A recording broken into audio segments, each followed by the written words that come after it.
O título desta palestra é Tiranos, Revoluções e Guerras. Parece um título horrível, mas é sobre isso que eu vou falar. E vi uma mulher sentada sobre uma besta escarlate, cheias de nomes de blasfêmia. Apocalipse 17:3. Aqui temos uma igreja que controla a besta escarlate. Apocalipse 13:4 fala, e eles adoraram o dragão, sem saber, é claro, que deu o seu poder à besta, e adoraram a besta, que foi definida como aquele poder que governou durante 1260 anos. No entanto, recebeu a ferida mortal, mas há de governar de novo no final dos tempos. E nós já a identificamos como o catolicismo. E eles adoraram a besta dizendo, quem é semelhante à besta? Quem é capaz de fazer guerra contra ela? Aqui estão eles, prostrados diante desta besta estranha. Os reis do mundo, os figurões deste planeta. Eles prestam culto a ela, eles a adoram através da sua obediência. Eles concedendo autoridade estatal para lidar com qualquer questão.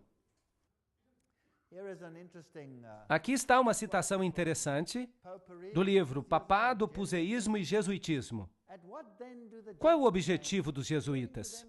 De acordo com eles, eles somente buscam a glória de Deus. Mas se você examinar os fatos, perceberá que eles buscam simplesmente o domínio mundial.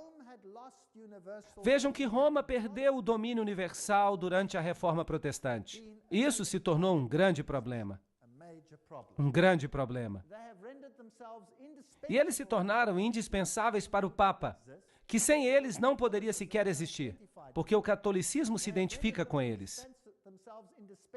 Eles se tornaram indispensáveis aos governadores, e são eles que decidem acerca das revoluções. E dessa forma, sob um nome ou outro, são eles que governam o mundo. Vejam que o papado se coroou governante de todo o mundo. O Papa se tornou o governante do mundo. Este é o Sacro Império Romano, que se espalhou por todo o planeta. Se nós olharmos os séculos de revolução, começando em 1750 até 1850, vamos ver a Revolução Americana em 1776, e podemos perguntar aos presidentes que viviam então quem era o responsável por essas revoluções. Então, a Revolução Francesa, em 1789, a Revolução Espanhola, em 1823, a Revolução Polonesa, em 1831, as revoluções alemã e italiana, em 1848, em 1917 tivemos a Revolução Russa. E a partir dessa época nós passamos a ter guerras, como a Guerra de 1914 a 1918. Essa guerra fez com que a Revolução Russa se tornasse possível. E a Segunda Guerra Mundial de 1939 a 1945. Houve muitos conflitos neste planeta. Quanto sangue foi derramado neste planeta como consequência dessas revoluções? Por quê? Porque um poder quis assumir controle absoluto. E a Bíblia fala que foi o diabo que lhe concedeu esse poder, de modo que todos se sujeitassem a esse poder, e a nenhum outro.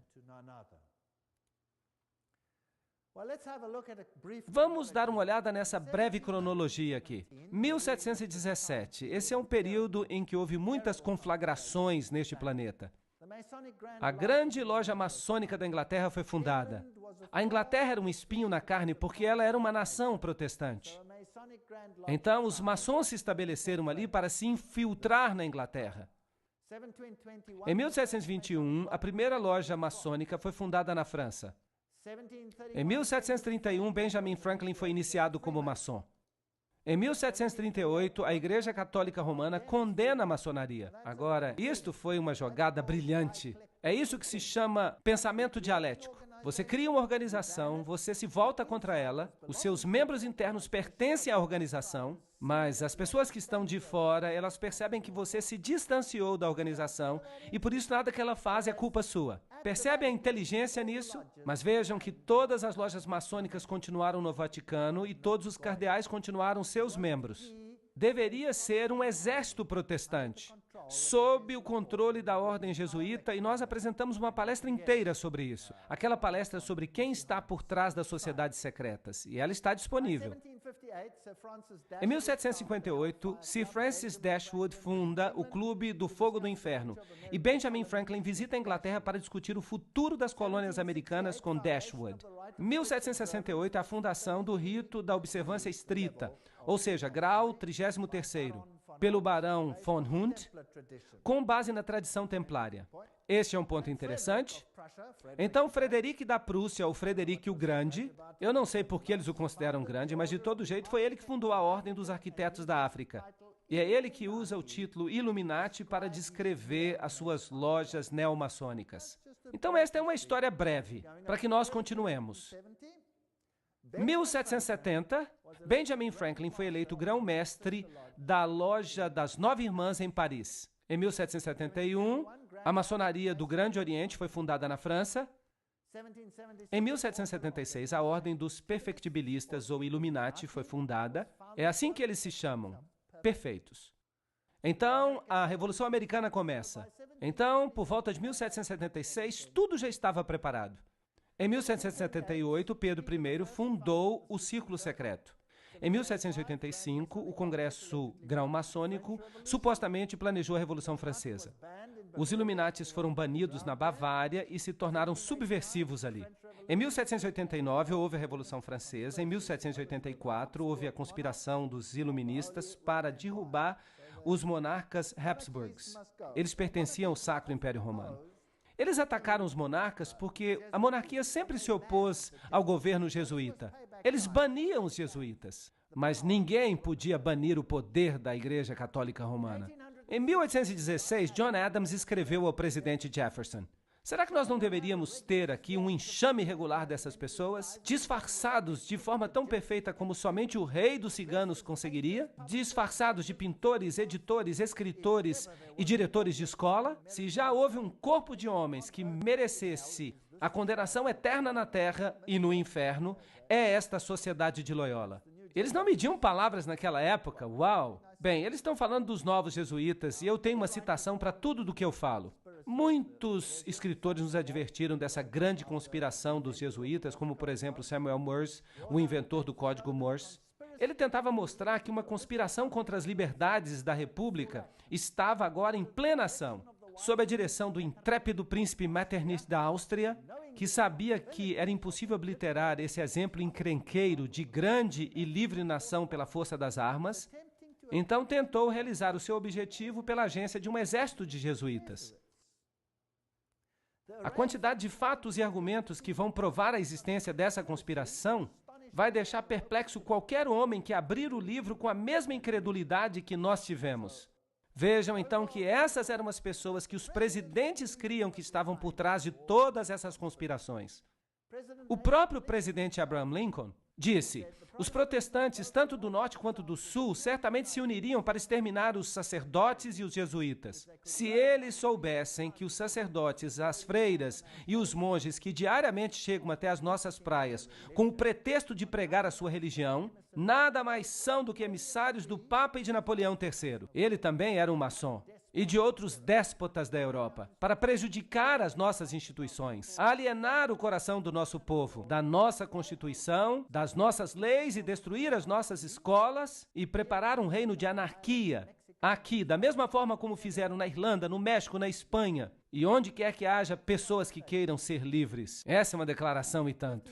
50 anos na Igreja de Roma, escrito pelo padre Charles Schinneke, ele era católico e se tornou protestante. Ele diz que esta guerra não seria possível sem a sinistra influência dos jesuítas. E nós devemos ao Papa o fato de que nós agora vemos a nossa terra vermelha com o sangue dos nossos filhos mais nobres. Abraham Lincoln, 1865, 16º presidente dos Estados Unidos. Esta é uma carta particular de Lincoln, que foi queimada por seu filho Robert, mas foi recuperada por Charles Schinneke. Ele era o confidente pessoal do presidente. Numa carta com data de 22 de janeiro de 1870, Mazzini escreveu a Pike. Pike era um alto maçom. Ele escreveu um manual da maçonaria escocesa. Ele disse o seguinte: Devemos permitir que todas as federações continuem exatamente como estão. Tudo deve parecer como era no início, com seus sistemas, suas autoridades centrais e diversos modos de correspondência entre os altos graus do mesmo rito, organizadas como estão no presente. Mas nós devemos criar um super-rito, que deve permanecer desconhecido, ao qual nós chamaremos os maçons do grau mais alto. Nós vamos escolhê-los. Com respeito aos nossos irmãos da maçonaria, esses homens devem prometer o mais absoluto segredo. Através desse rito supremo, nós vamos governar toda a maçonaria. E ela vai se tornar um centro internacional. Será o centro mais poderoso porque o seu endereço será desconhecido. Então, Albert Pike escreveu uma carta para Mazzini, com data de 15 de agosto de 1871, na qual ele disse que deveria haver uma ordem mundial. Uma única ordem mundial em que todas as nações do mundo se submeteriam ao controle de uma única organização. E para conseguir isso, eles fizeram planos. E há inúmeras citações para isso, eu coloquei várias delas na tela, porque alguém pode dizer, eu não confio nesta daqui, ou naquela outra, ou nesta outra. Então há referências aqui embaixo, referências aqui em cima, haverá referências em outros slides, de fontes diferentes. Ele disse, e por falar nisso, isso estava à disposição lá no Museu Britânico, e era exibida ali até que foi tirado dali. A Primeira Guerra Mundial, para derrubar o poder dos czares da Rússia, protetores da ortodoxia, e produzir um Estado comunista ateu. Será que isso aconteceu? Claro, e foi escrito muito antes do evento. Muito antes do evento. Isso foi escrito em 1871, mas essa guerra começou em 1914. A Segunda Grande Guerra Mundial. Isso também foi escrito muito antes do evento. Fazer guerra entre a Grã-Bretanha e a Alemanha para fortalecer o comunismo como antítese da cultura judeu-cristã e produzir um Estado sionista em Israel. Será que eles conseguiram alcançar esse objetivo? Sim. De fato, depois dessa guerra, Israel assumiu a forma presente, sob a proteção da Inglaterra. E então, interessante, uma terceira guerra mundial, uma guerra no Oriente Médio envolvendo o judaísmo e o Islã, e escalando para dimensões internacionais. Isso é fascinante. Você acha que esta é uma das cartas? O que você acha? Sim, parece que nós estamos na trilha certa.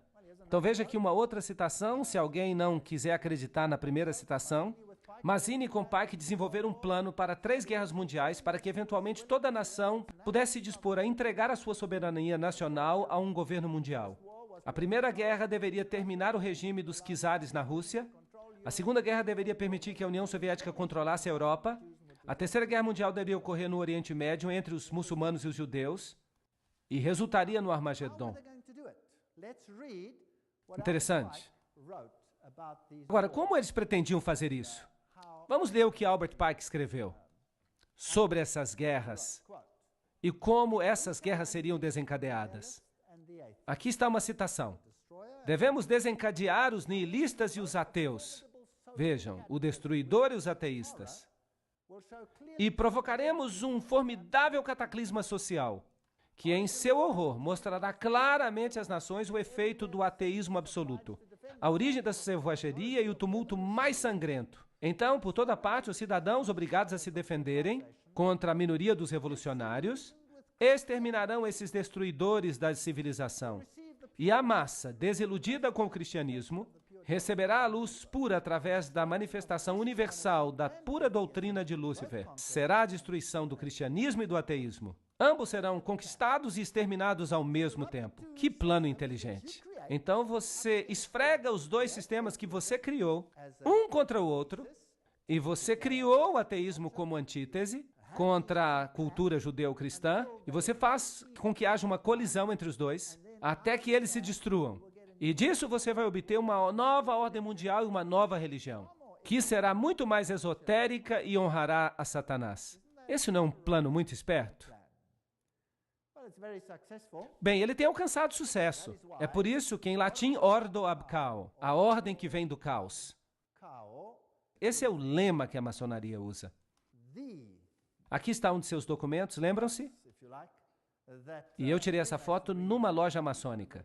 E Weishaupt, o pai do jacobinismo, Lembra-se que falamos sobre isso quando abordamos Apocalipse capítulo 11? O jacobinismo foi o poder que desencadeou a Revolução Francesa. Falamos sobre isso na palestra de Apocalipse 11. Queda da Bastilha, a liberdade e a razão como deusa, substituindo no trono o cristianismo. Então o cristianismo foi removido e começou um novo reino. A monarquia foi deposta. Luís VI e sua esposa perderam a cabeça. Maria Antonieta foi decapitada. E isso acabou com a monarquia. Então Robespierre, que era o líder dos clubes jacobinos, iniciou um reino de terror. E o derramamento de sangue, a sua violência, não tem rivais no que nós já vimos antes. E Voltaire foi o principal filósofo da Revolução Francesa. E vocês podem procurar em qualquer enciclopédia britânica. Essa enciclopédia vai lhe dizer quem era Voltaire. O que ele era? Jesuíta. Eles vão dizer que ele era um jesuíta renegado, que deixou a Igreja Católica Romana para escrever contra ela. Não, não, não. Ele estava simplesmente desempenhando o seu papel com perfeição, porque eles estavam estabelecendo uma antítese. Vocês se lembram do voto que o jesuíta faz? Que eu vou ficar dos dois lados e vou fazer isso com perfeição, desde que no final das contas a Igreja Mãe vença. Bem, segurar uma caneta é estar em guerra. No contrato social, o homem nasce livre. Por toda parte, ele está em cadeias. Um homem pensa que é mestre dos outros, mas ele permanece mais um escravo. Isso é verdade, mas e se você tiver criado a escravidão? Para criar a miséria, para causar a revolução. Será que isso é possível? Então, os filósofos se unem e eles escrevem uma nova Constituição. É a origem dos direitos humanos. Declaração da Revolução Francesa no século XVIII. A Declaração dos Direitos Humanos, o olho que tudo vê e pertence a Lúcifer, a serpente com a cauda na boca, a serpente doadora de vida, serpente eterna, e você tem esse chapéu jacobino esquisito aqui, no topo da espada. E se você observar esse conjunto todo, então você vai ver esse feixe de varas atadas umas às outras. Qual é o nome dessas varas? Vocês se lembram? Fasciae. Fasciae. Um feixe de varas amarradas juntas. E no topo das fasciae você tem esse chapeuzinho estranho. Era um chapéu jacobino. Vejam como ele era. Esta representação é melhor. Também é chamado de capuz frígio. Ele era usado em Roma antiga pelos escravos emancipados, como marca de sua liberdade, mas foi adotado na Revolução como o capuz da liberdade. É isso que eles dizem às massas. Mas eu vou lhe dar o significado real. Aqui está o deus Mitra. E aqui ele está matando o touro. E ele está usando um cachorro, uma cobra e um escorpião. E eles estão abocanhando as partes mais delicadas deste touro. Ele o está destruindo com animais impuros. Trata-se da guerra contra Cristo. Vejam o aspecto do seu chapéu. Seu capuz frígio. Então, trata-se do mitraísmo. E o catolicismo nada mais é do que mitraísmo. O mitraísmo era a religião da Pérsia, era a religião de Roma e é a religião da Igreja Católica Romana. Há 7 graus no mitraísmo. E o grau mais elevado se chama padre. E então você tem uma congregação. Quem na Igreja Católica tem uma congregação e é chamado de padre? O sacerdote. Certo? E ele poderia ser um membro de vários grupos. E também os padres católicos. Eles podem ser o que quer que seja, jesuítas, franciscanos, dominicanos, podem ser membros de qualquer outra ordem. Ciro Grande foi o primeiro a elaborar uma carta com os direitos humanos. A ferida mortal, como nós descrevemos, só para refrescar a sua memória, em 21 de fevereiro de 1798, Papa Pio VI é destronado por Napoleão. O anel foi tirado do dedo e ele morreu no exílio. Agora pensem nisso. Se Napoleão era um maçom, então ele estava sob o controle de quem? Da ordem jesuíta. Quem enviou Napoleão a Roma para prender o Papa? A ordem dos jesuítas. Por quê? Eu pensei muito sobre isso. Dentro da Igreja Católica Romana, há inúmeras ordens. E nem sempre há uma harmonia perfeita entre elas. De fato, a ordem dos jesuítas gradualmente assumiu o controle das outras ordens. Os cavaleiros de Malta não cederam facilmente. Foi difícil submeter-se aos jesuítas. E os dominicanos, eles batiam cabeça contra os jesuítas. De fato, o Papa tirou a Inquisição dos jesuítas e a entregou aos dominicanos. E isso criou enorme tensão. E na Revolução Francesa foi a ordem dominicana que foi destruída, não os jesuítas. Eles continuavam no controle da situação. Então havia algumas questões dentro da própria igreja, e eles tinham que ser resolvidos para obter todo o controle da situação. E de fato, no Concílio de Trento, muitos católicos se levantaram e falaram: a palavra, e somente a palavra. Não pensem que tudo que já aconteceu na Igreja Católica foi sempre contra a palavra. Não. E Martinho Lutero, ele também teve o seu impacto. E então muitos estavam na linha e por isso a Igreja precisou de uma limpeza. Agora, havia outro problema. E o problema é o seguinte: a Reforma havia enquadrado Roma como anticristo. Agora, se a Reforma identifica Roma com o anticristo, qualquer movimento que saia de Roma será olhado com o quê? Com suspeita. Então, por que não aparentemente destruir o papado e fazê-lo ressuscitar livre de tudo aquilo que era contra ele? Ressuscitado como um poder final em completo controle dessas organizações. Está fazendo sentido para vocês? Isso seria um truque legal. E tudo aquilo que havia acontecido com aquele papado fraco ali seria desconsiderado, porque não poderia ser dele. Deve ter outra fonte? É assim que as sociedades secretas trabalham. Elas funcionam por trás de fachadas, por trás de fachadas, por trás de fachadas. Então vamos ver o que acontece. Por volta de 1804, Pio VII observa Napoleão se coroando imperador. Então Napoleão assume os estados do Vaticano. Então parece que Roma está diminuindo. Mas em 1848, Mazzini ataca Roma e então o Papa vai para o exílio. Então o poder papal desaparece e os protestantes ficam relaxados, basicamente. E essa é uma coisa perigosa a se fazer. Berthier leva o Papa cativo, Weishaupt e seus amigos jesuítas cortam o acesso ao Vaticano, lançando e liderando a Revolução Francesa. Ao dirigirem a conquista de Napoleão da Europa Católica e, eventualmente, fazendo com que Napoleão colocasse o Papa Pio VII na cadeia em Avignon, até que ele concordasse, como preço da sua libertação, a restabelecer a ordem jesuíta. Os jesuítas haviam sido banidos mesmo na Igreja Católica. Imaginem isso! E eles se tornaram subversivos. E houve uma guerra, mas talvez eles tivessem sido banidos para dar a impressão de que havia uma guerra, porque você nunca pode estar seguro. Porque essas pessoas mentem muito. Eu estou falando da história, do que aconteceu. Essa guerra jesuíta contra o Vaticano foi terminada pelo Congresso de Viena e pelo Tratado de Verona, um tratado secreto de 1822. Vejam que isso é uma citação, eu só estou usando citações, eu não estou inventando nada. Depois que o Papa Pio foi liberto da prisão de Napoleão, ele formalmente restaurou a ordem jesuíta com uma bula papal. A bula é a declaração mais forte que o Papa pode fazer.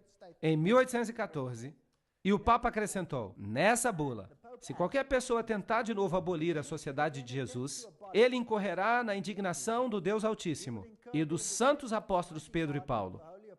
Talvez isso tenha sido uma artimanha, um jogo, talvez tenha sido real. Não importa, nós nunca vamos saber a verdade, até que a cortina seja removida um dia. Mas, supostamente, liberdade religiosa.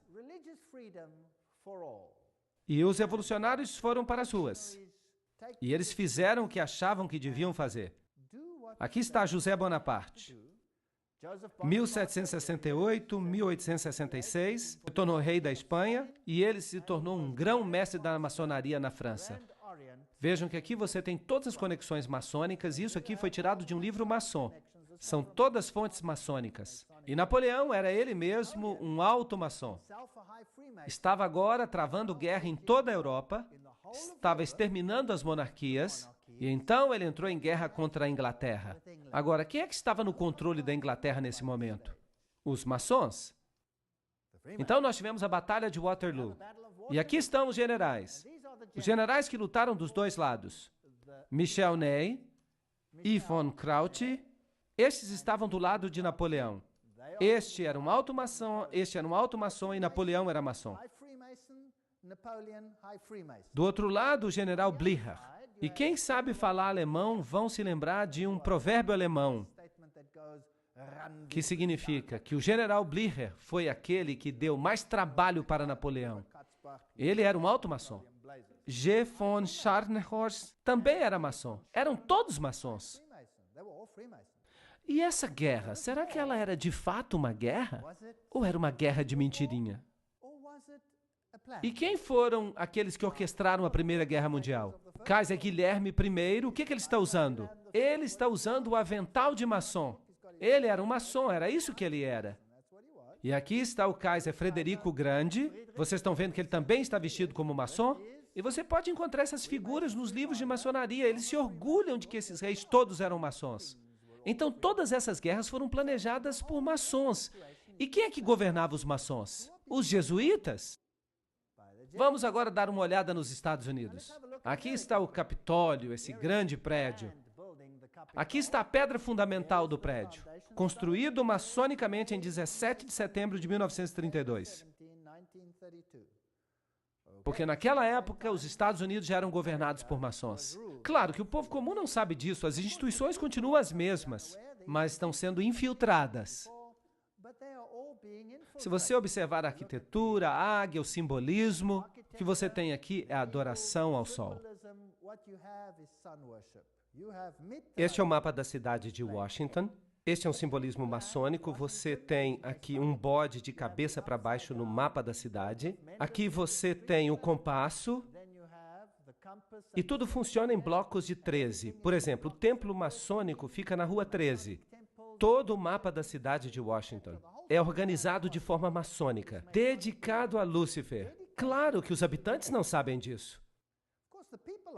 A Casa Branca é construída com esta tremenda estela por perto, a altura da qual é 555 pés, não 666, porque este número pertence a uma hierarquia superior em Roma, mas temos 555.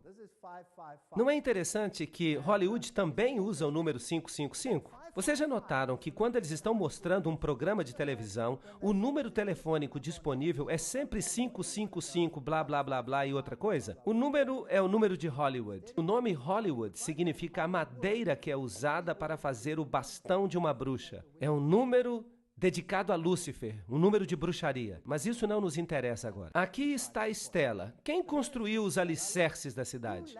Foram os maçons, então vamos ver o significado disso. Aqui está a enciclopédia da maçonaria. Esta vai ser a nossa fonte agora. Os obeliscos foram originalmente construídos em honra ao Deus Sol. Essa conexão vem da adoração egípcia ao Falos. Bem, aqui é o membro masculino. E ele está na Casa Branca. Bem, nós não temos que continuar por muito tempo, porque ele é dedicado a Ísis, a Osíris.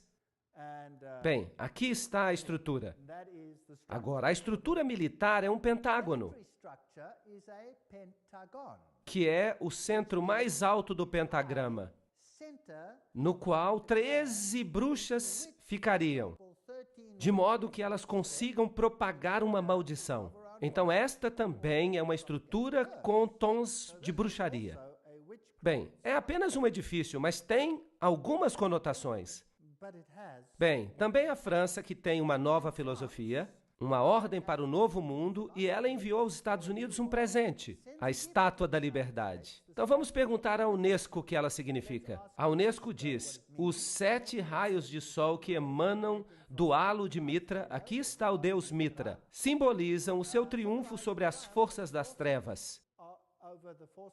Agora, vocês precisam entender. Lúcifer diz que Miguel e seus anjos representam as forças das trevas e que Jeová é o diabo. Isso não é terrível? Lembram-se disso? E aqui está a Unesco nos dizendo que a cabeça da Estátua da Liberdade é adornada com 7 raios de mitra. Aqui está a tocha de Lúcifer. Porque não interessa se Lúcifer é homem ou mulher, porque Lúcifer é androgênico. Aqui está a pedra fundamental, neste lugar, em 5 de agosto de 1884. A pedra fundamental do pedestal da Estátua da Liberdade, clareando o mundo, isto é, iluminação, foi lançada com uma cerimônia por William Brodie, grão-mestre dos maçons. E aqui está o símbolo maçônico. Então, a Estátua da Liberdade é maçônica. E tudo vai parecer maçônico à medida que nós continuarmos. Texe Marrs escreve que, pairando sobre as águas brilhantes mas poluídas, ela segura em seu braço estendido e na sua mão uma tocha de fogo e luz. Um presente da ordem maçônica, os herdeiros modernos da herança Illuminati. A Estátua da Liberdade foi esculpida por Frédéric Bartholdi, membro da loja maçônica de Alsácia-Lorraine, em Paris, França. A estátua é significativa para as sociedades secretas que estão planejando a nova ordem mundial. E continua. Por volta de 1854, Pio proclamou a concepção imaculada da Virgem Maria. Maria sempre esteve no catolicismo romano. Mas agora Maria está sendo colocada no centro e está sendo legitimada como a Mãe de Deus e como uma entidade celestial. Em 1869, Pio reúne o primeiro concílio vaticano em Roma e em 1870 o dogma da infalibilidade papal é publicado. Agora temos um outro Deus na Terra. Esse é o triunfo do ultramontanismo. Os jesuítas passam a garantir que todo o poder se concentra nas mãos de um homem.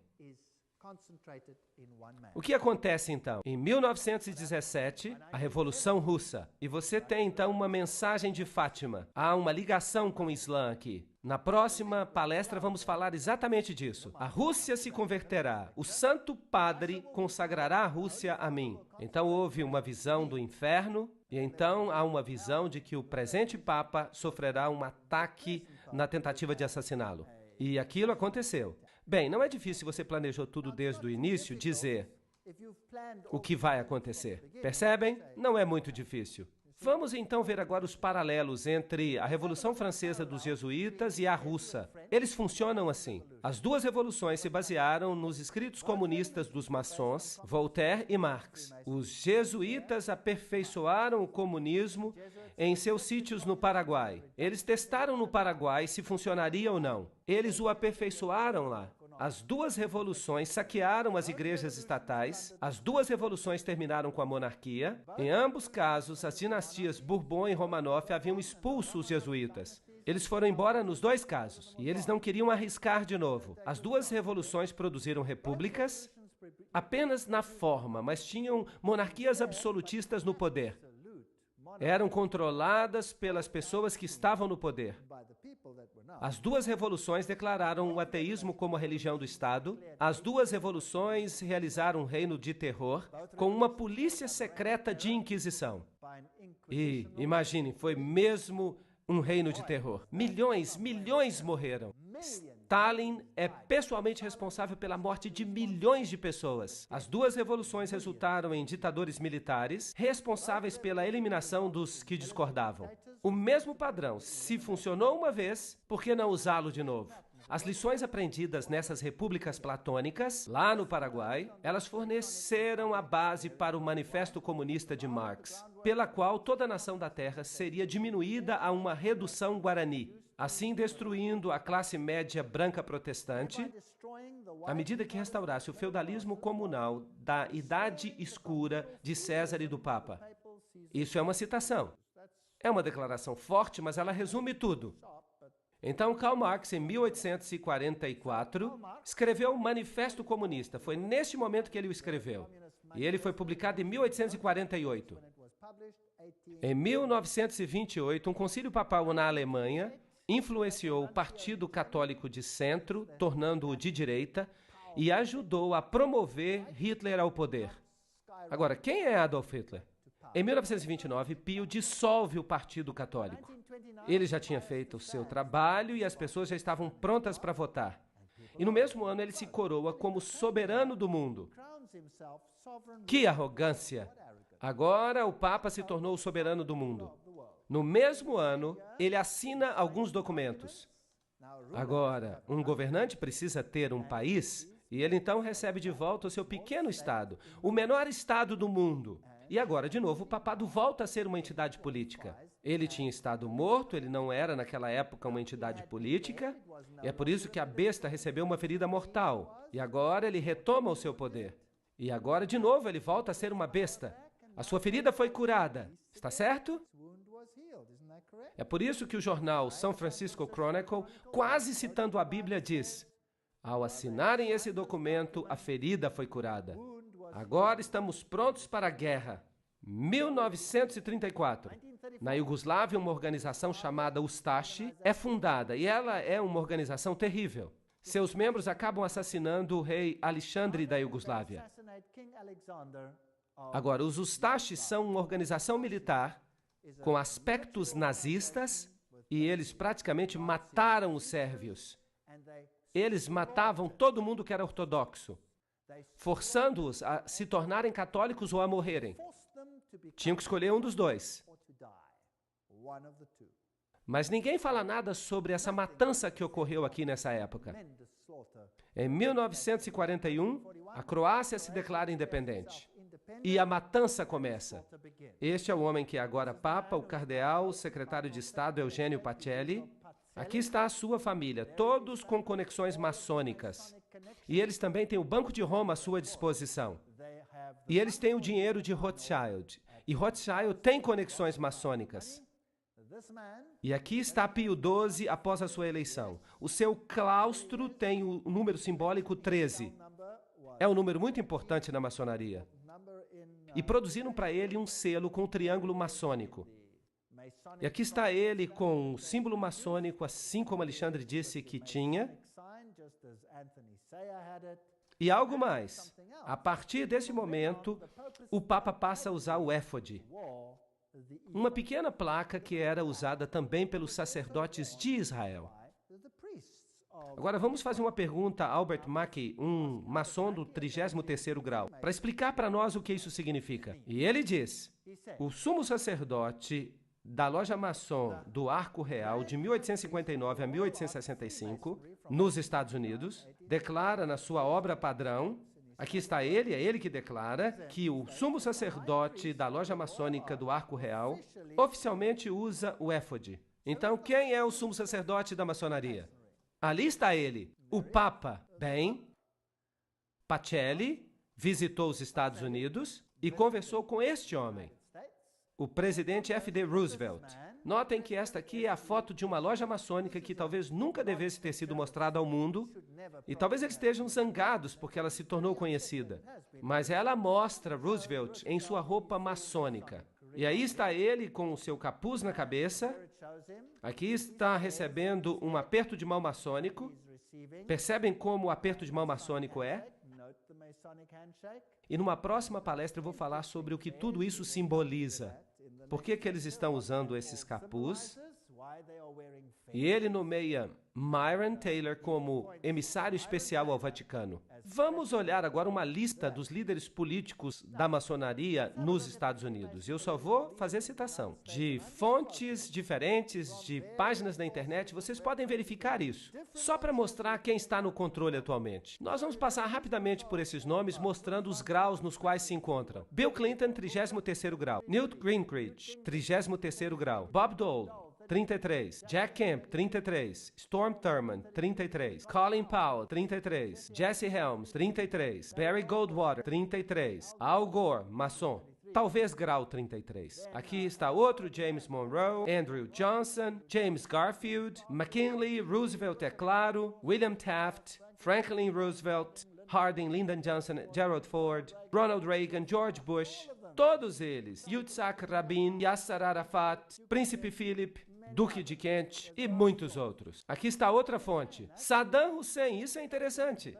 vamos ter que falar dele. Ele também era grau 33 na maçonaria. Tony Blair, grau 33. Gerhard Schröder, primeiro-ministro da Alemanha, grau 33. Benjamin Netanyahu, grau 33. Yasser Arafat, grau 33. Ronald Reagan, Gorbachev, Helmut Kohl, Shimon Peres. Helmut Kohl também faz parte do Comitê dos 300. François Mitterrand, grau 33. Ele era da Loja Maçônica Grande Oriente. Yitzhak Rabin, Willy Brandt. Todos esses aqui eram maçons. Aqui há mais. Joseph Stalin, ele era um dos Illuminati, que fazia parte da Loja do Grande Oriente. Leon Trotsky, também da Loja do Grande Oriente. Henry Kissinger, membro do Comitê dos 300. J. Edgar Hoover, grau 33. Cecil Rhodes, Aleister Crowley. Walt Disney era um maçom do grau 33. Olaf Palme, Al Gore, Tony Blair. Joseph Mengele, isso é interessante. Ele era o assassino em massa dos nazistas. Ele era um dos Illuminati. Robert McNamara. Estão todos aqui, até Billy Graham. Vamos continuar. John Glenn, Buzz Aldrin. Todo mundo que já fez uma viagem até o espaço precisa ser maçom. Dos graus mais elevados. Edgar Mitchell. Vamos continuar. Francis Bacon, Lord David Owen, todos os grandes negociadores. Richard Holbrooke. Eu só estou passando por alguns. Alan Greenspan, Peter Wallenberg, a Rainha Elizabeth, que é a rainha dos Bilderbergers. O Príncipe Felipe, a Rainha Beatriz, ela pertence ao Comitê dos 300. O Príncipe Bernardo da Holanda, também do Comitê dos 300. E nós podemos continuar lendo. Ted Kennedy, Rockefeller, o Barão Guy de Rothschild. Hillary Clinton, que é uma dama da Sexta Ordem, ela é uma maçom muito elevada. Albert Pike, é claro, vocês também conhecem. Bertrand Russell, Otto de Habsburg, todos estes são maçons. Aqui está Edgar Hoover, o presidente Dwight D. Eisenhower. Aqui está ele honrando com uma grande cruz de grau 33, numa cerimônia especial da Casa Branca, e eles não têm vergonha de nada disso. Praticamente todos os presidentes dos Estados Unidos estão na galeria presidencial da loja. Eu mesmo tirei esta foto. Eu entrei na loja maçônica, eu entrei na sessão dos presidentes e eu tirei cada uma dessas fotos. E então saí.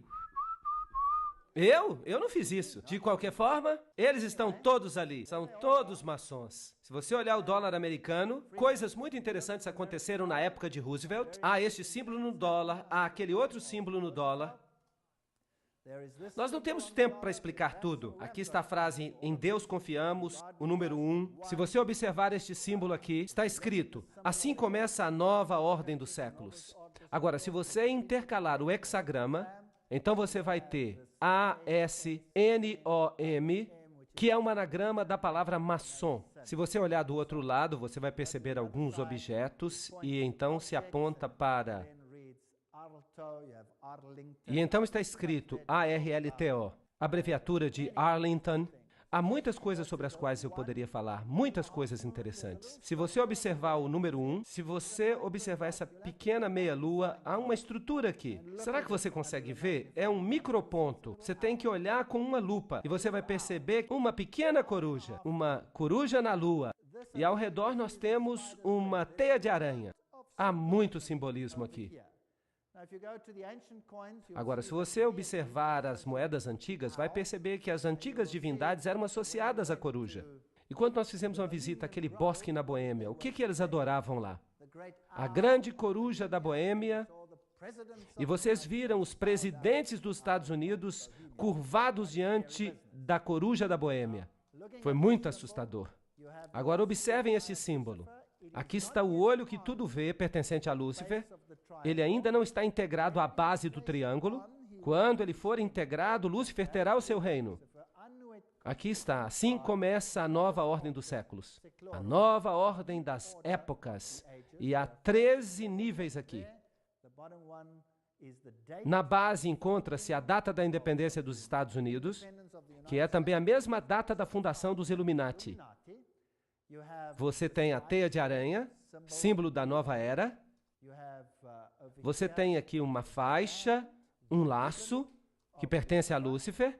Você pode percebê-lo aqui, nesta Igreja Católica Romana. Aqui você tem Anubis, aqui você tem a Fênix, o símbolo de Júpiter, do deus Júpiter, a caveira com os ossos, e aqui está a fita. Estão vendo? Tem uma associação com Júpiter. Todos esses símbolos nos dizem uma mesma história interessante. Do outro lado, você tem esse símbolo. Há 9 penas, há 13 flechas. há 13 folhas, há 13 pentagramas, eles recebem a forma de um hexagrama, você tem a águia, você tem uma declaração aqui, é pluribus unum, entre muitos um, ou seja, nós vamos unir todos os povos. Este é o simbolismo de uma nova ordem mundial. Está no dólar. O mundo todo será unido sob um governo central. E este governo será submetido ao controle de Lúcifer, não a Jesus Cristo. Agora, Jesus Cristo sabe disso, permite que isso aconteça e Ele está no controle. Ele nos diz de antemão que isso vai acontecer. E então, no final da história, será Jesus que vai governar este planeta.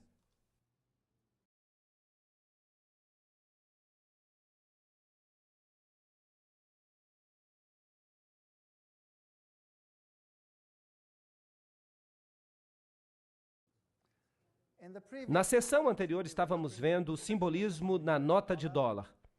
E vimos todos esses símbolos. Tudo é maçônico. E esses símbolos apareceram na nota do dólar depois da época de Roosevelt.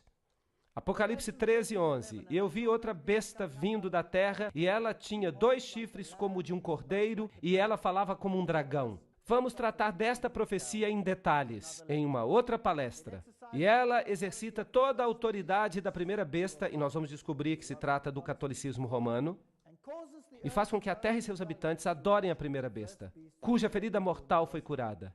Aqui temos um aliado protestante que vai reforçar as ordens católicas. Mas eu vou falar sobre isso em outra palestra, que se intitula Duas Bestas que Ficaram Amigas.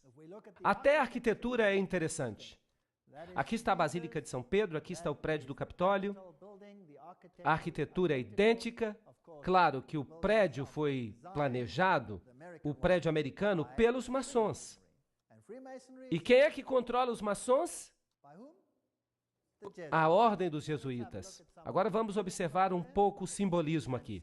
Vamos ver umas questões interessantes. Agora estamos prontos para a Segunda Guerra Mundial. E aqueles países que vão desempenhar os papéis mais importantes são os aliados. Este homem aqui, Winston Churchill, e ele era o quê? Maçom do grau 33. Nós já vimos o presidente Roosevelt na sua roupa de maçom. Ele era maçom do grau 32 ou 33. E aqui temos Stalin. Claro que ele era membro da loja do Grande Oriente. Isso significa que ele era maçom de grau 33. Todos do mesmo lado. Trecho de um relatório do embaixador Harriman em Moscou ao Departamento de Estado no dia 30 de junho de 1944. Stalin pagou tributo à assistência oferecida pelos Estados Unidos à indústria soviética antes e durante a guerra. Ele disse que cerca de 2/3 de todas as empresas industriais na União Soviética foram construídos com a ajuda dos Estados Unidos e sua assistência técnica. O outro terço com a ajuda inglesa. Então, quem construiu a União Soviética? Quem a construiu? O Ocidente. O Ocidente a financiou e construiu. Aqui você vê Winston Churchill na sua loja maçônica druida, com todos os seus amigos druidas ao seu redor. Bem, eu estou falando de fatos reais, eu não estou fazendo conjecturas. Você se lembra de Pearl Harbor? Felizmente, os 50 anos da declaração de segredo já passou, e agora sabemos como fato, porque isso já foi revelado, que os americanos sabiam que Pearl Harbor ia ser atacado, não é verdade? E eles decidiram que eles não fariam nada a respeito. Por quê? Porque eles precisavam de um incidente para iniciar a guerra. A Constituição americana não permitia que os Estados Unidos entrassem na guerra, e eles precisavam de um incidente. Por isso, eles o criaram. De fato, isso é um assassinato em massa do seu próprio povo, não é verdade? Eles sabiam a respeito, já era conhecimento comum. Isso está nas notícias, acabou-se o pacto de segredo dos 50 anos, e agora ninguém mais pode negar isso. É um fato. Então, os Estados Unidos, já uma vez na história, matou milhares dos seus habitantes para permitir que uma coisa que não era possível antes se tornasse possível depois. Já que tiveram sucesso uma vez, vocês acham que eles podem repetir isso? Eu fico imaginando. E o outro lado? Hitler. Hitler disse, eu aprendi muito da ordem dos jesuítas. Até agora, nunca houve nada mais grandioso na Terra do que o sistema hierárquico da Igreja Católica. Eu repeti muito de sua organização no meu próprio partido. A SS foi constituída de acordo com os princípios dos jesuítas. Himmler, o chefe da SS, tinha uma conexão íntima com os jesuítas através de seu pai e irmão. Hitler falou dele: eu posso ver que Himmler é o nosso Inácio de Loyola. E Joseph Goebbels também era um jesuíta treinado. Então vemos os dois lados. Quem os controlava a ambos? Os mesmos partidos. Isso é chamado de tese e antítese. Goebbels, Himmler, esses homens eram jesuítas. Eles eram fascistas. Adolf Hitler, fascista, usando o simbolismo do Deus Sol. A cruz maltesa, os símbolos do Deus Sol. Aqui está ele com Hindenburg. Ele mesmo era maçom. Tudo isso foi planejado. Ele ganhou os jovens para que ficassem de seu lado. Uma das principais personagens católicas a ajudar Hitler a assumir o poder foi Franz von Papen. E Franz von Papen era, obviamente, o líder do Partido Católico. Foi ele que promoveu a Hitler. Então pode-se dizer que a Igreja Católica promoveu a Hitler. Essas duas fotos têm significado maçônico, mas vamos falar sobre isso mais tarde. Vejam que os símbolos que o Terceiro Reich escolheram eram símbolos maçons. Vejam que houve uma aliança feliz no início, mas depois ela deteriorou. Percebam aqui uma saudação do tipo maçônico. Hitler se reuniu com os líderes da igreja e vejam aqui os cardeais fazendo a saudação a Hitler. Percebam que a igreja se envolveu intimamente com o movimento nazista. Aqui estão vários cardeais saudando a Hitler. O Papa e o Führer. Vejam que até hoje há uma dificuldade muito grande para que o Papa Pio seja canonizado por causa das suas conexões com o movimento nazista. Aqui está o novo bispo do Reich, Ludwig Müller. Ele era protestante, estava saudando a Hitler.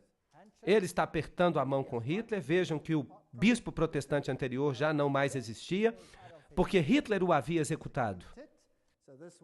Então, este aqui era uma marionete. Vejam aqui, católicos e protestantes, um do lado do outro. Tentem entender a guerra. Vamos pensar sobre ela. Quem é o problema em termos da Igreja Católica? Em primeiro lugar, a Igreja Ortodoxa no Oriente havia sido um problema, mas a Primeira Guerra Mundial resolveu isso. O czar tinha sido removido e a Igreja Ortodoxa foi sujeitada, como serão todas as igrejas, para que tudo pareça certo, ao ateísmo comunista.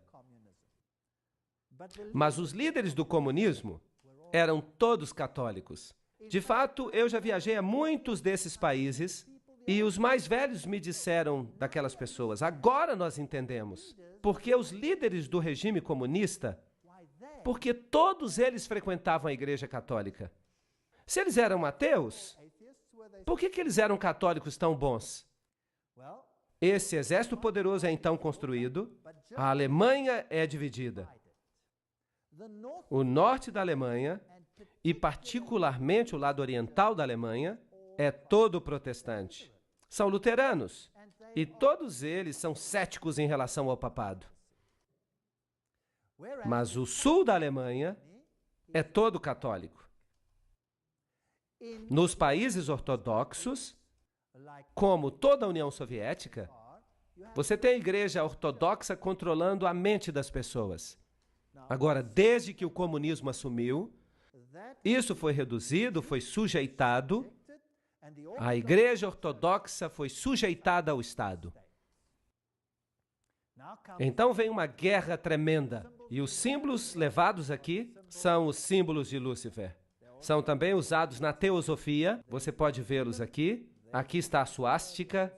Aqui está a serpente que vê tudo. E o próprio Adolf Hitler era um tremendo ocultista. É claro que, como iniciado jesuíta, é isso que ele tinha que ser. Mas a roupagem externa de religião que ele tinha era o catolicismo. Você encontra a mesma suástica aos pés de Buda. E como eu já lhes disse antes, Foi um sacerdote jesuíta, o padre Stempfel, não Hitler, que realmente escreveu Minha Luta. Então, um jesuíta escreveu o livro. A SS tem o mesmo símbolo da caveira e ossos. Notem aqui a caveira com os ossos cruzados. E aqui temos o lema: a minha honra é ser leal. O princípio da lealdade. A SS tinha sido organizada por Himmler de acordo com os princípios da ordem jesuíta e ela se transformou numa espécie de nova Inquisição. E qualquer pessoa que não obedecesse ao sistema era destruída. Nós lemos muito na literatura atualmente a respeito dos 6 milhões de judeus que foram mortos. Mas nós nada lemos sobre 2,5 milhões de pessoas brilhantes que viviam na Alemanha. Todos os professores, todos os intelectuais e os alemães mais educados foram mortos por Adolf Hitler. Vejam que um regime assim não pode tolerar as pessoas pensantes. Então eles diminuem a capacidade mental das pessoas. O que eles precisam ter são as massas e a elite, os catecúmenos e então, do outro lado, a superelite. Isso é irritante. Lembram-se daquele jornal jesuíta? Civiltà Católica? Esse é o órgão dos jesuítas. E ele diz francamente: o fascismo é o regime que corresponde mais intimamente aos conceitos da Igreja de Roma. E o fascismo é fascinante. Desculpem-me o trocadilho. O fascismo tem apenas um líder central. Vejam, o Papa é eventualmente um líder central. Um líder central e controle absoluto sobre as pessoas, e ainda assim as pessoas acreditam que são livres, porque essas pessoas obtêm tudo o que pedem. E vejam que, diferentemente do comunismo, as pessoas têm direito à propriedade, mas esse direito é um direito qualificado. E eu vou explicar isso numa próxima palestra. Aqui estão as fáscias, lembram-se delas, um feixe de varas, sempre acompanhadas por um machado que simboliza o poder sobre a vida e a morte, carregadas pelos oficiais romanos como símbolo de autoridade. Sob a República, o cônsul ou pretor, quando ele começava uma expedição, ele fazia os seus votos no Monte Capitolino. É onde o Vaticano se encontra hoje. Isso é muito simbólico. Ele era aclamado imperator, em outras palavras, um líder, por suas tropas. Ele decorava suas fáscias com flores de louro e, na sua volta, ele depositava garlândias sobre o Monte Capitolino. Tudo leva a Roma. É uma história fascinante. Onde você encontra as fáscias, você deve saber que Roma está por trás delas. As fáscias podem ter esta forma, ou então o machado pode estar no meio, ou pode ser uma lança, como foi na Revolução Francesa. Tudo isso aqui é fáscia. Onde as fáscias podem ser encontradas? Em 1888, a campanha do futuro presidente Grover Cleveland, Benjamin Harrison o derrotou, mas Cleveland foi reeleito para um mandato não consecutivo em 1892. Aqui está a águia em pé sobre duas fáscias. Conseguem ver? Fascismo oculto nos Estados Unidos. Vocês sabiam que os Estados Unidos deveriam estar tão longe do fascismo quanto o Ocidente é do Oriente? Bem. Não é fascinante que, se você olhar o Capitol e você for bem alto lá no edifício, você vai perceber, aqui temos fáscia. Então, eventualmente, os Estados Unidos vão se tornar um país fascista. Ninguém creria nisso. Há 50 anos, há 500 anos, há 10 anos, talvez até mesmo há 5 anos. Mas hoje, o que vocês acham? Será que nós estamos vendo hoje um controle absoluto sobre os indivíduos, assim como acontecia na época da SS?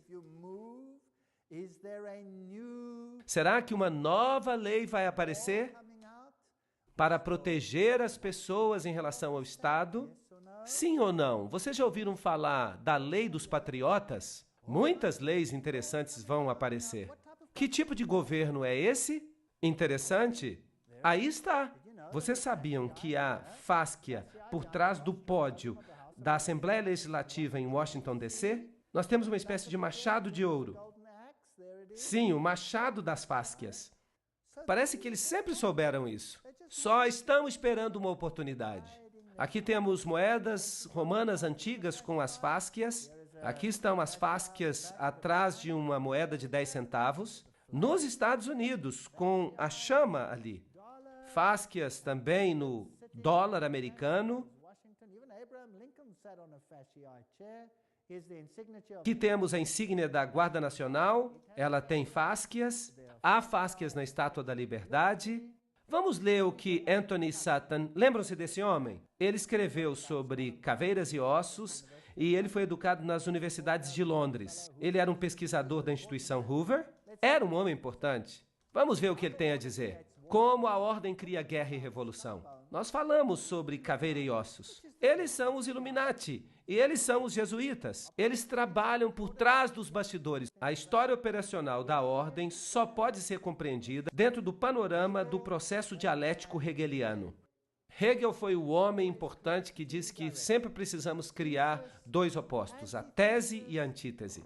Ele disse, esfregue um no outro, não importa quantas pessoas morram nesse processo. Então você vai conseguir o que você realmente queria.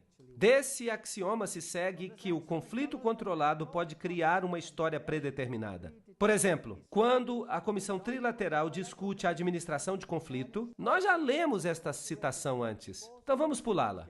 A síntese, ou seja, a aproximação, buscada pelo estabelecimento, é chamada de nova ordem mundial. Sem administração de conflito, essa nova ordem mundial nunca vai existir. As ações individuais e aleatórias na sociedade jamais levariam a essa síntese, porque elas são artificiais, portanto, elas precisam ser criadas. Você escuta sobre uma guerra aqui, outra guerra acolá, você escuta falando de revoluções. As revoluções precisam ser financiadas, mas ninguém fala sobre quem financia as revoluções.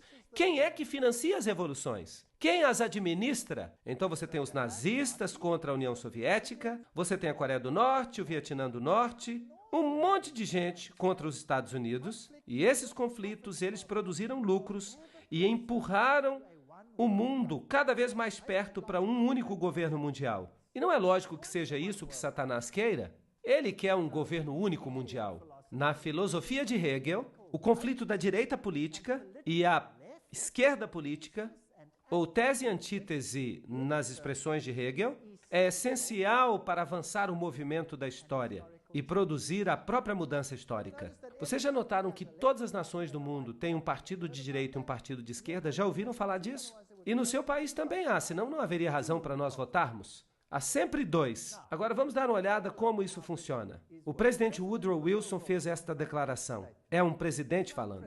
Alguns dos homens mais importantes dos Estados Unidos, nas áreas do comércio e da manufatura, eles sabem que há um poder tão organizado, tão sutil, tão completo, tão onipresente que seria melhor eles não falarem sobre ele em voz alta, quando eles tentam condená-lo. Ahá! Aqui está o poder que controla todas as coisas. Karl Marx, no Capital, ele propõe que o capitalismo seja a tese e o comunismo seja a antítese. Por isso há jesuítas que defendem o capitalismo e há jesuítas que defendem o comunismo. O conflito de opostos deve, no sistema hegeliano, produzir uma sociedade que não seja nem capitalista nem comunista. Isso é síntese. Além do mais, no esquema hegeliano de eventos, esta nova síntese refletirá o conceito do Estado como Deus. E o indivíduo será totalmente subordinado a esse Estado poderoso. Qual é, então, a função de um parlamento ou de um congresso para os hegelianos? Essas instituições existem meramente para permitir que os indivíduos sintam que suas opiniões têm algum valor e para permitir que um governo tire vantagem de qualquer sabedoria que o camponês pode acidentalmente demonstrar. Certo? Agora vamos ver o que o próprio Hegel fala. Vocês vão ouvir agora o grande filósofo Hegel, a quem todos os políticos se inclinam. Ele diz, em virtude dessa participação, a liberdade e o orgulho subjetivos, com sua opinião geral, os indivíduos podem se demonstrar palpavelmente eficazes e desfrutar da satisfação de sentir que eles valem alguma coisa. Em outras palavras, não passamos de idiotas. Quando você vota, em quem você está votando? Eu vou lhe dizer para quem você está votando. Eu sempre falo isso. Você vota ou para o diabo de rosa ou para o diabo de azul. O voto não faz diferença alguma, é uma anedota. A política é uma piada.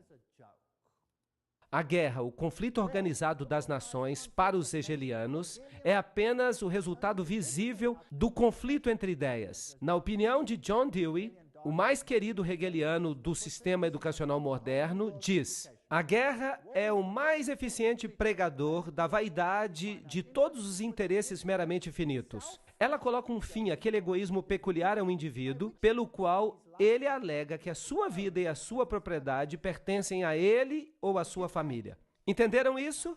Você pode dizer, claro que Roma não acredita assim. Ah, eu vou lhe mostrar algumas bulas papais que vão fazer os seus cabelos arrepiarem. Compare isso com o espírito e a letra da Constituição dos Estados Unidos. Ela diz exatamente o oposto. Para esses elitistas, o Estado é supremo. E a elite autonomeada que governa o Estado age de fato como o próprio Deus na Terra. Os outros não passam de catecúmenos. Massa, gado. Os livros das faculdades apresentam a guerra e a revolução como resultados meramente acidentais das forças em conflito. Nesses livros você encontra a evidência de que as revoluções precisam de financiamento e que a fonte desse financiamento é, em muitos casos, Wall Street.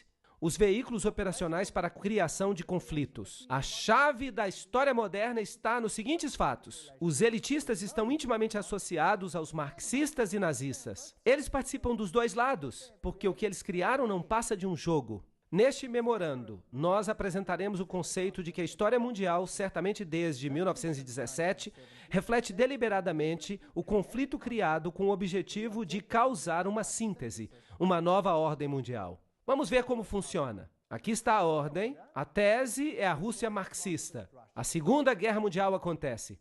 A antítese é a Alemanha nazista. Quem os financia? Quem financia os russos? A companhia Guarantee Trust. E quem financia os nazistas? A companhia Guarantee Trust. E então você tem a companhia W.A. Harriman, etc. E você tem as mesmas pessoas deste outro lado.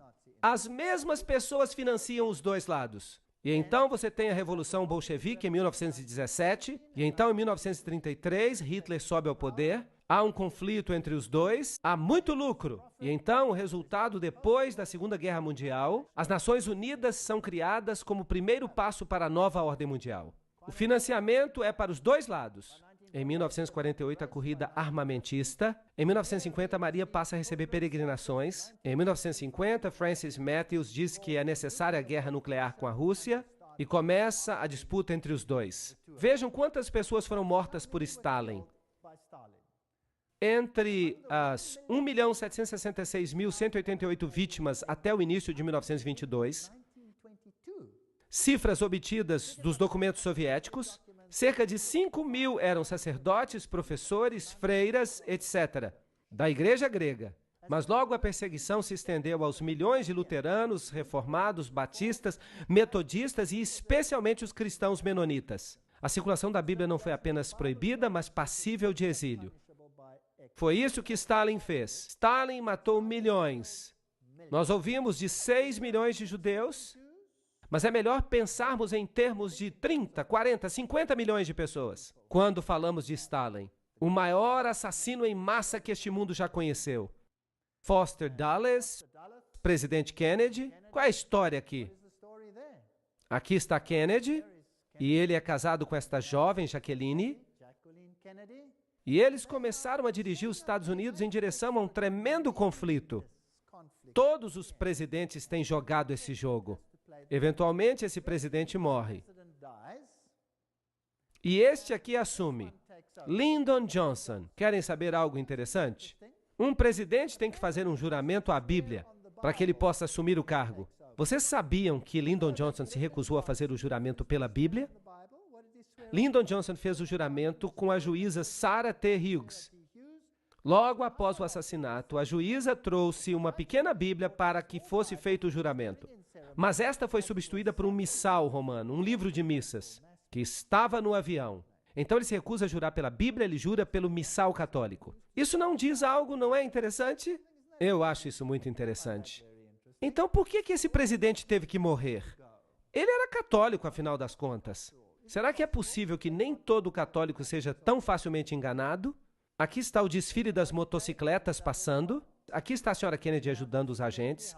O agente Clint Hill sobe no carro. Ele sobe na traseira depois do tiro no presidente. Aqui estão as rosas que ela recebeu. Muito interessante. Aqui está Dallas. 22 de novembro de 1963.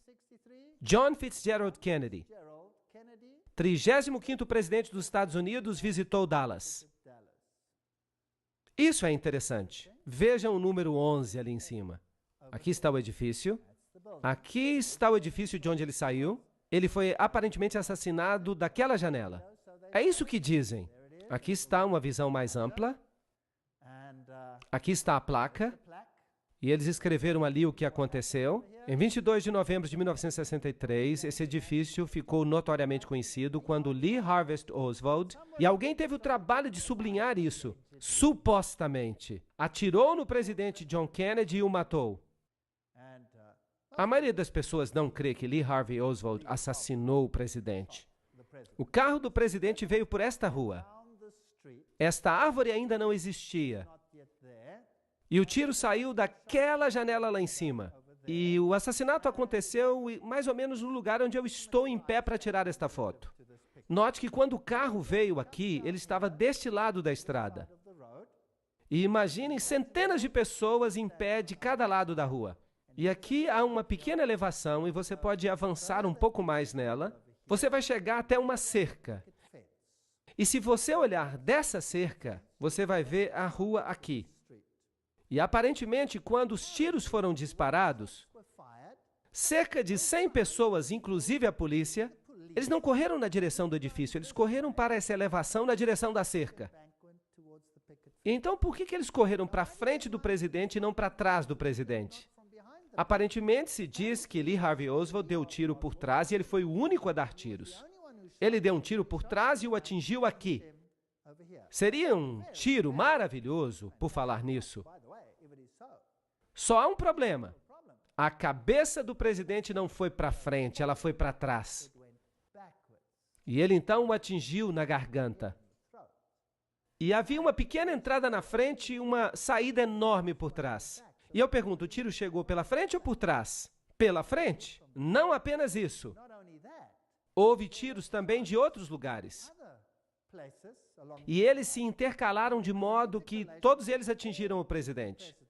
Há evidências que até mesmo o motorista, que era canhoto, se virou e deu um tiro no presidente com um revólver também. Ele foi acertado inúmeras vezes. Das testemunhas que correram na direção da cerca, cerca de 100 deles, quase todos eles, exceto por uma ou duas mulheres que foram ridicularizadas, foram também assassinados. Isso não é estranho? Você não acha que seria estranho todas as testemunhas morrerem? É estranho. Este foi um dos maiores encobertamentos a existir. Aqui está a cerca. E quando você olha para cá, era assim que era. Alguém por trás da cerca poderia atirar. Esta seria a visão de trás da cerca. Eu tirei esta foto. E o carro estaria aqui. E ele teria atingido o presidente desta distância bem curta. E ele teria atingido pela frente. E é interessante que a cabeça do presidente se moveu para trás e para o seu lado esquerdo. Uau! Assim. Isso significa que ele deve ter recebido o tiro do lado da frente? Certo? Isso não é lógico? Muito bem. Será que sou eu que estou dizendo isso ou isso é conhecimento público? Isto é conhecimento público. Mas, no entanto, é negado pelo governo. Ele só tem um bode expiatório, Lee Harvey Oswald. Aí está o lugar onde Kennedy morreu, bem na direção daquela cerca. Vamos olhar então como morreu JF Kennedy. Vamos ver como a televisão mostrou essa questão. E você então vai ter a sua própria opinião. Vamos ligar o som. Dallas, Texas, 22 de novembro de 1963. Presidente John F. Kennedy assassinado. 37 anos depois, o povo americano ainda não sabe a verdade. Vamos voltar àquele dia de Dallas. O dia foi 22 de novembro, o horário logo antes do almoço. O primeiro disparo foi ouvido quando as motocicletas se aproximavam da praça. Aqui, as motocicletas violaram as regras do próprio serviço secreto. Quando o carro virou, ele diminuiu a velocidade de 60 para 15 km por hora. Foi aí que os disparos foram ouvidos. Por 6 segundos, os ocupantes do carro de Kennedy foram atingidos por balas. Kennedy colocou a mão na garganta. Então sua cabeça explodiu. Por causa da grande força, ela se moveu para trás e para a esquerda. Só aí o carro do presidente acelerou. Lyndon Johnson, o novo presidente, criou uma comissão federal para investigar o caso. A comissão Warren nos deu a versão oficial. Lee Harvey Oswald tinha agido sozinho. Mas se todos os tiros vieram de trás, por que então a cabeça do presidente se moveu para trás? E por que tantas pessoas, inclusive a polícia, não correram em direção ao armazém de livros onde Lee Oswald estava, mas na direção da cerca? Se a comissão de Warren estava certa, por que tantas testemunhas disseram ter visto algo completamente diferente? Do relatório oficial, cerca de 177 pessoas morreram simplesmente porque sabiam demais. No momento em que Kennedy foi morto, criou-se um grande encobertamento. As testemunhas foram ameaçadas e muitas foram mortas. Jean Hill, entrevistada logo após. Um tiro foi ouvido e ele pôs a mão no peito. Então houve um intervalo. E então 3 ou 4 tiros foram ouvidos de novo. Nessa hora, a escolta acelerou. Conosco agora está Jean Hill, que estava mais perto do carro do presidente no momento dos disparos do que qualquer outra pessoa. A senhorita Hill é uma professora primária em Dallas e ela tem vivido sob o medo de morrer nos últimos 29 anos. Eu entendo que 2 homens que se diziam agentes do serviço secreto entrevistaram você logo depois do assassinato. O que eles perguntaram? Eles me perguntaram o que eu tinha visto, eu disse a eles. Eu tinha visto o presidente ser atingido, eu tinha visto o atirador e que eu tinha ouvido de 4 a 6 tiros. Mas eles me disseram que eu não tinha ouvido mais do que 3 tiros. Você foi entrevistada por outros policiais? Sim, eu fui entrevistada por um outro inspetor. Ele tentava o tempo inteiro desacreditar as coisas que eu dizia. Ele me acusava das coisas mais ridículas, de ter um caso fora do casamento, que eu estava buscando publicidade e que eu era uma mentirosa. Nós encontramos os fatos reais e certamente ninguém, nos 25 anos que se passaram, refutou as nossas conclusões básicas. Foi o inspetor que inventou a teoria da assim chamada bala mágica. Ele diz que a mesma bala passou por Kennedy e pelo governador do Texas, John Connally. Mas a bala foi encontrada mais tarde, virtualmente intacta, na maca de hospital de Connally. A verdade, se ela tivesse sido conhecida, se ela tivesse saído, teria revelado que foi uma conspiração. Uma conspiração para matar o presidente e ela necessitava de um bode expiatório, alguém que pudesse levar a culpa. Havia coisas demais que nós não deveríamos ter visto, como o teste de parafina dado a Oswald, que provou conclusivamente que Oswald não tinha disparado o rifle naquele dia, ou a câmera espiã encontrada em posse de Oswald, que lhe havia sido dada pelo governo americano, ou a carta de Oswald ao nosso senhor Hunt, pedindo a sua próxima missão. O único Hunt que nós conhecemos neste caso é Howard Hunt, da CIA, que tinha um escritório juntamente com Oswald em Nova Orleans. O escritório pertencia a Guy Bannister, um membro do FBI. Não apenas o endereço dele estava nos panfletos favoráveis a Castro de Oswald, mas a conta que Oswald usava para imprimir os panfletos pertencia à CIA. Howard Hunt com a CIA, Guy Bannister com o FBI e Lee Harvey Oswald, todos no mesmo escritório. Aqui está uma teoria de como o presidente Kennedy foi morto. A escolta de Kennedy deveria virar 2 vezes, levando diretamente a uma triangulação. O primeiro tiro partiu da cerca, atingiu a Kennedy na garganta. O segundo tiro veio do edifício Daltex, perto do armazém de livros. Ele entrou nas costas de Kennedy. O terceiro tiro veio do canto sudoeste do depósito de livros, no 7º andar. O quarto tiro veio do Daltex. Ele errou por pouco, atingiu o meio-fio, ferindo um transeunte. O quinto e o sexto disparos foram feitos quase simultaneamente, do depósito e da cerca. Ambos atingiram a cabeça de Kennedy. Um da parte de cima, movendo-o para frente, e então, um instante mais tarde, um de cima, movendo-o para trás. Outra teoria inclui o motorista, o agente do serviço secreto William Greer, como um dos atiradores. Observem o motorista atentamente. Aqui você vê o passageiro na frente, virando para trás, olhando para o presidente. Em vez de pulando para ajudá-lo, ele volta-se para frente. O motorista agora está se virando. A arma aparece e ele dispara. Você o verá repetidamente nessas sequências. Kennedy já foi atingido na garganta. Ele está caindo para a esquerda. O motorista agora começa a virar. O seu braço esquerdo passa por cima do ombro direito. E ele dispara agora. De novo você vê o motorista virar. De novo a arma aparece. Ele está se virando de novo. A arma aparece, ele dispara. Você pode ver claramente ele se virando. A arma aparece sobre o seu ombro direito. Uma das primeiras atividades de William Greer, o motorista, depois que a limusine presidencial chegou ao Hospital Parkland, foi conseguir um balde e uma esponja com água. E ele começou a lavar o sangue e pedaços de cérebro que estavam na limusine do presidente. Há uma nova teoria sobre o assassinato de John F. Kennedy. Um cientista do governo diz que as fitas da polícia dão nova evidência de um segundo atirador. Se puder ser provado que o barulho na fita é um disparo e que ele de fato veio daquela colina cheia de grama, então teríamos evidência de que havia um segundo atirador, além de Harvey Lee Oswald. Mas até agora, poucos concordam com as conclusões a que chegou Thomas. Eu gostaria de saber por que demorou tanto para que esta informação e a verdade fosse exposta. Em primeiro lugar, ela não foi exposta ainda, e eu não acho que ela jamais o seja. Os segredos do governo têm uma finalidade, e uma finalidade apenas.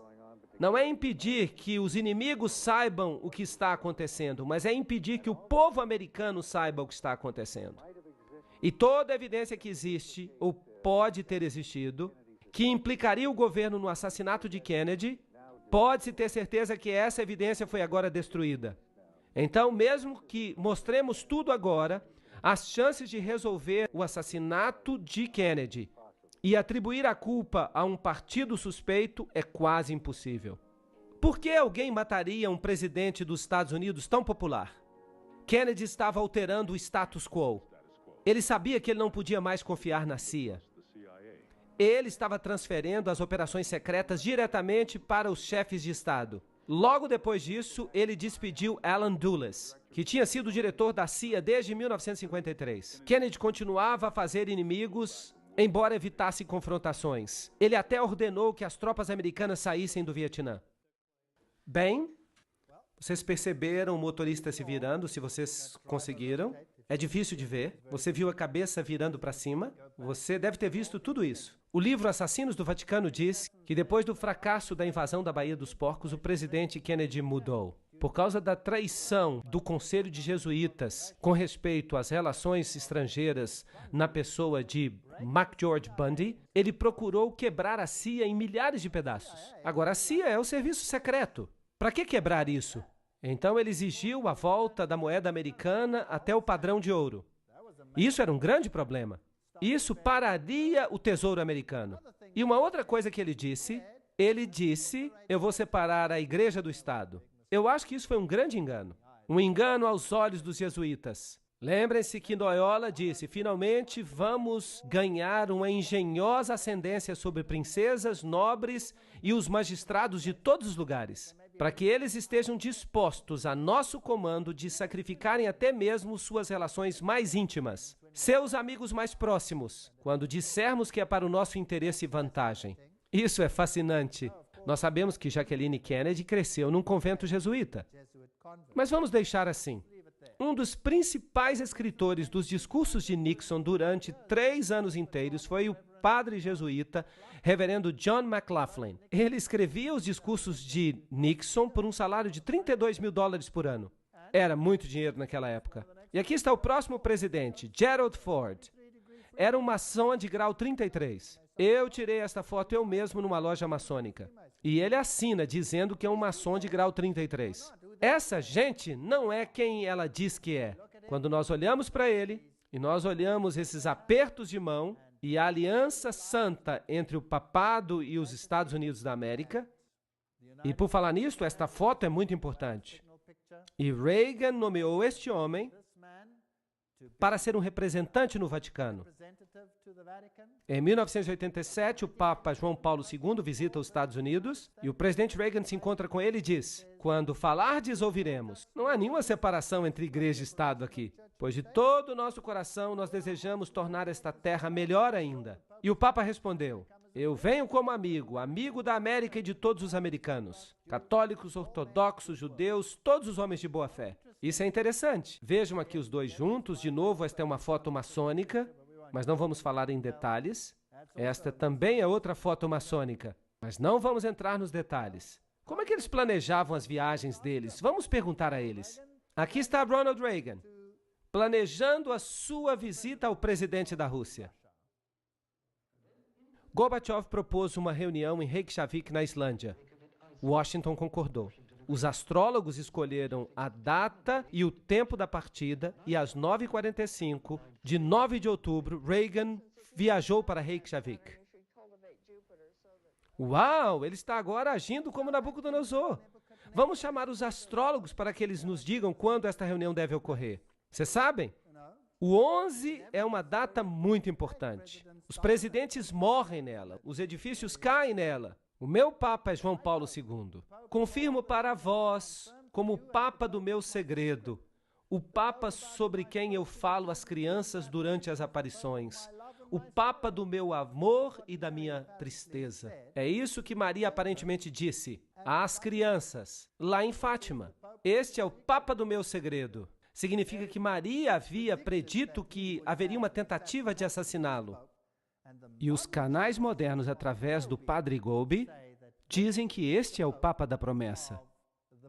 Bem, Malachi Martin, no livro As Chaves deste Sangue, obra aprovada pelo Vaticano, escreve claramente a nova agenda, a agenda do céu, o grande plano de Deus para a nova ordem mundial já começou. E o Papa João Paulo entrará agora na arena, no final do jogo do milênio, como muito mais do que um mero gigante geopolítico da sua época. Ele era e continua sendo o confiante e sereno servo do grande plano. Eles estão usando linguagem maçônica. Ele vai ser o poderoso chefão, o líder. Todo esse derramamento de sangue, todas essas guerras, na Alemanha o que aconteceu? O que a guerra fez à Alemanha? A Segunda Guerra Mundial. O norte da Alemanha ficou devastado. Foi uma bola de fogo. E isso era ilegal em todas as convenções. Eles jogaram bombas de fogo no norte da Alemanha. Hamburgo foi destruída por uma bomba de fogo.